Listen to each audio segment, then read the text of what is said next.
Gods, I know you're an MVP believer relative to the average viewer, the average fan. Though. Having seen the draft and look at the every team has what it takes to say some generic non-answer. all right, give us a real answer. But realistically, they've gone for a very unusual, unexpected draft here. The Abaddon, Weaver, Sniper, everything coming out is just stuff you wouldn't expect traditionally from MVP.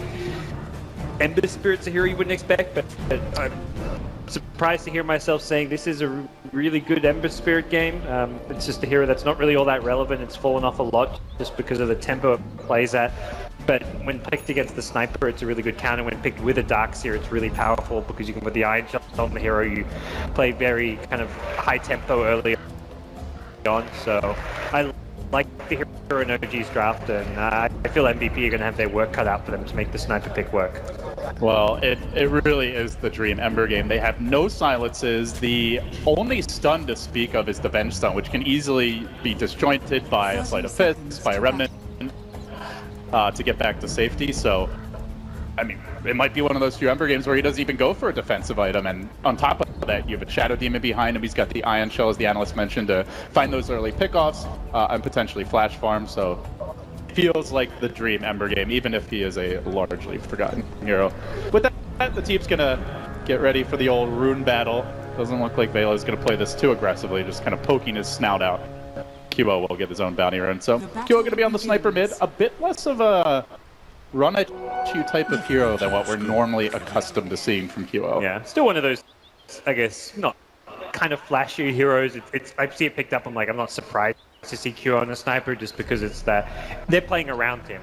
That's always been the MVP way. Something that Febby talked about in the interview, where it's like you play QO, where you play around him. He's the guy playing the fun heroes that pick up the kills, that basically decide the outcome of the game. And Sniper kind of fits the bill as far as this draft goes, and he's going to be getting the early game support. Dubu's already kind of sitting behind him.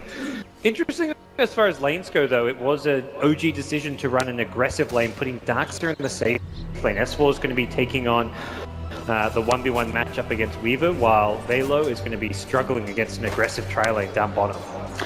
That is very interesting, and as far as Juggernaut goes, probably one of the best carries to survive against this kind of aggression, as long as you hold on to the Blade Fury, but of course, not likely to farm a whole lot. So OG with the aggressive tri-lane, trying to give S4 the opportunity to push out this top lane with the Ion Shell, then go farm the jungle. So far, his camps have not been blocked top. Although MVP trying their best to mitigate that with Febby doing the side pulls. Yeah, Febby's beating him to the punch, like, oh, you want to push out the lane then go farm jungle? I'm just going to straight up farm the jungle myself. And already seeing a bit of a contest over that one up top.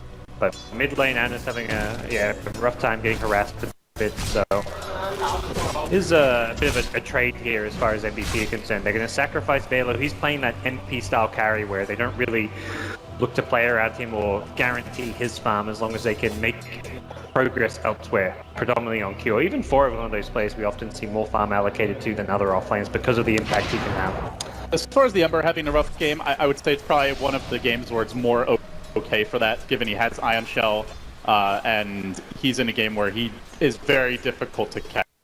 They have very little lockdown, so perhaps this is something he can come back from more easily, but definitely not having fun for now. Just the salve left in his inventory along with the poor man's shield, but the constant harass from QO is having its mark, because we see 4F moving on to S4 a bit top lane into some chip damage, but they have rotated off the full aggressive tri-lane gods, and they have now sent Jarek's top.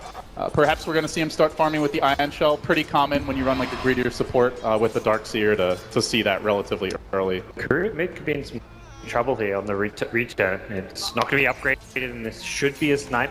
Had vision of it thanks to the creep wave, so Fly will at least get the money, even though he doesn't deny the items.